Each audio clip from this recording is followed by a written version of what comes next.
Tout de suite, Caroline Roux. Bonjour Caroline. Bonjour. Je vous ai aperçu passer ce matin avec Barbara Pompili. Mais oui, c'est ça, député de la Somme, La République En Marche. Alors naturellement, la majorité fait aujourd'hui le service après-vente du premier budget du quinquennat.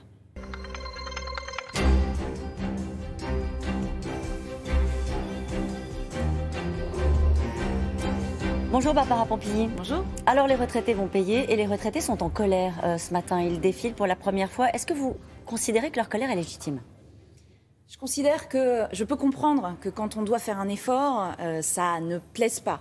Mais d'abord, ça concerne une petite partie des retraités. L'immense partie des retraités ne vont pas avoir à faire cet effort-là parce que tous ceux qui ont un revenu qui est un revenu au-dessus de 1200 euros, en dessous, pardon, eux n'auront pas évidemment à payer quoi que ce soit. Ils seront aidés et même au contraire, on va avoir un relèvement des minima sociaux et notamment du minimum vieillesse.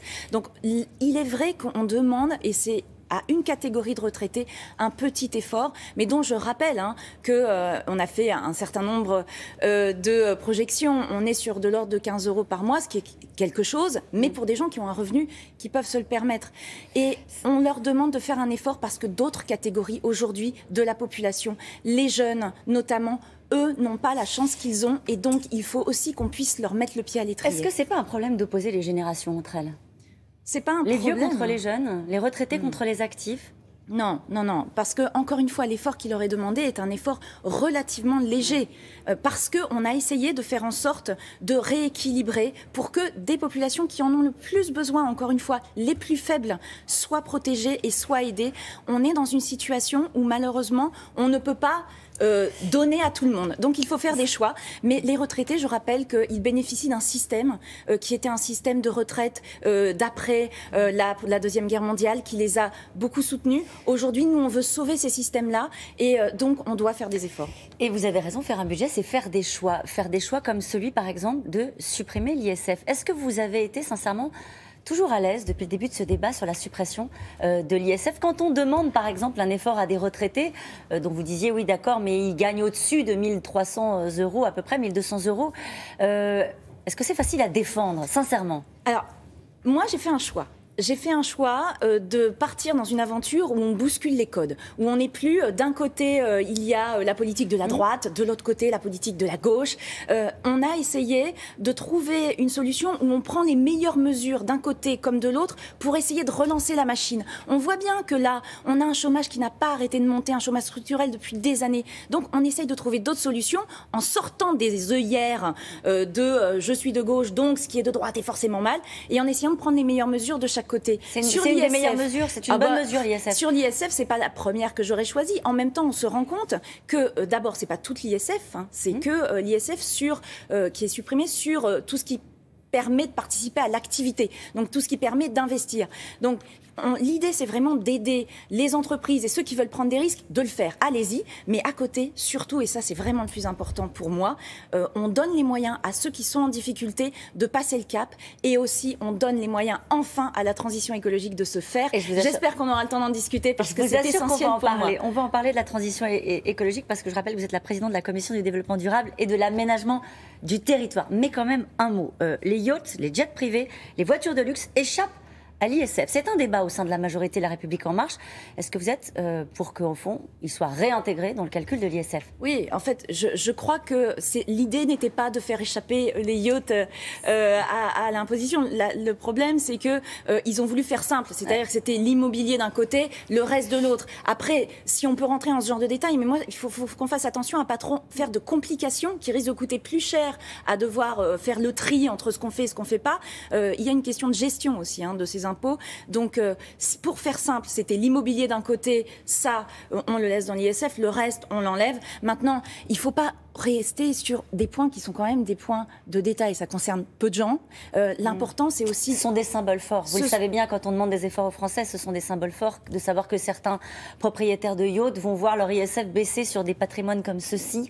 Non, mais si on réussit franchement à faire en sorte que ce genre de choses puisse ne pas avoir d'avantages, je préfère, parce que ce sera plus clair et on arrêtera de se focaliser là-dessus. Parce qu'encore une fois, le budget, c'est un ensemble, et c'est un ensemble qui a vraiment une volonté de faire relancer la machine et de redonner aux gens qui travaillent aussi un vrai pouvoir d'achat. Un dernier mot sur le budget. C'est pas un budget pour les riches, comme on l'entend beaucoup depuis quelques jours. Alors, évidemment, parce que les gens regardent un bout ou l'autre. Mais quand on voit qu'on revalorise le minimum vieillesse, qu'on va baisser les charges salariales, qu'on va enfin baisser et même supprimer la taxe d'habitation qui est quand même l'impôt le plus injuste. Et je peux vous dire, les loyers à Paris sont élevés, mais la taxe d'habitation est basse. Chez moi, à Amiens, c'est l'inverse. Je peux vous dire que la taxe d'habitation, ça se sent. Et c'est très injuste, notamment pour les personnes les plus en difficulté, parce que ça, c'est un impôt qui est vraiment injuste et qui va être supprimé. Il y a beaucoup d'autres mesures. Moi, je vous invite, et j'invite tout le monde à aller sur le site du ministère des Finances, de l'économie, qui a fait un petit test. Vous pouvez rentrer votre revenu et puis vous allez voir le gain de pouvoir d'achat que vous allez voir. Il y a quand même énormément de gens qui vont avoir une augmentation de pouvoir d'achat grâce à ce budget. Regardons les grosses masses et ne regardons pas simplement les exceptions. Alors, est-ce que vous avez des doutes sur la dangerosité du glyphosate? Alors, glyphosate, insecticide utilisé dans un désherbant très connu, le Roundup. Ah, je n'ai aucun doute. C'est une substance dangereuse, c'est une substance qui est reconnue comme cancérigène et sur laquelle il faut absolument qu'on agisse. C'est une question de santé publique. Pourtant, qu'est-ce que vous dites quand le gouvernement annonce une sortie progressive de l'herbicide à horizon 2022, contrairement à ce que disait Nicolas Hulot, qui donnait le sentiment que de toute façon, à la Commission européenne, la France voterait non et que c'était terminé? Il y a deux choses. Il y a effectivement, au niveau de l'Union européenne, il doit y avoir une autorisation pour 10 ans qui serait redonnée au Roundup, en fait, en gros, au glyphosate. C'est absolument impossible d'accepter ça. Enfin, quand on sait que quelque chose est dangereux, il faut arrêter de tergiverser. À un moment, on doit interdire. Après, la question, c'est comment on fait pour que ce soit applicable. On a aujourd'hui des agriculteurs qui ont été encouragés pendant des années à utiliser ce mode de pesticides. Donc, l'idée, c'est de travailler avec eux pour les accompagner à changer notamment de méthode. Parce que j'entends aussi des gens qui disent on va remplacer le Roundup par un autre. C'est ça. Oui, non, il faut qu'on réussisse à se déshabituer, déshabituer de ces substances qui sont dangereuses. Mais ça prend un tout petit peu de temps. Donc je crois qu'il faut, je sais pas moi, 2 ans pour permettre aux agriculteurs, pour les aider à passer le cap. Mais sortons de ça. Les premières victimes de ça, ce sont les agriculteurs. Donc vous demandez au gouvernement de la fermeté. Vous êtes dans dans votre rôle là, pour le coup. Vous demandez au gouvernement de la fermeté, de tenir le cap, parce qu'on a eu l'impression ces derniers jours que face à la pression des agriculteurs qui disent on n'y arrivera pas sans le Roundup, il y avait une volonté de laisser un tout petit peu plus de temps. Vous voulez que ça aille vite ? Aller vite, mais pas trop vite. C'est-à-dire là, interdire au 1er janvier 2018, c'est juste impossible. 2022, ça vous va ? 2022, pour moi, c'est vraiment le maximum. Il faut vraiment le faire le plus tôt possible, mais en ne laissant pas les agriculteurs tout seuls gérer ça. On les a poussés pendant des années à faire ça, encore une fois. Donc, à nous de les accompagner, parce que on doit passer à une société où on n'a plus ces dangers pour notre santé qui viennent de notre environnement. On le sait maintenant. J'aimerais bien qu'on n'ait pas de scandale dans les 20 ans à venir, parce qu'on aura laissé passer ce genre de choses. Merci beaucoup, Barbara Pompili. C'est à vous, Laurent. Merci Caroline, bonne journée à toutes les deux.